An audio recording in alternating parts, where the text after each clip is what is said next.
Welcome back.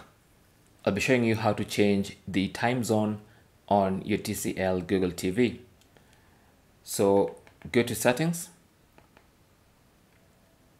On the main settings page, scroll down to system, select that.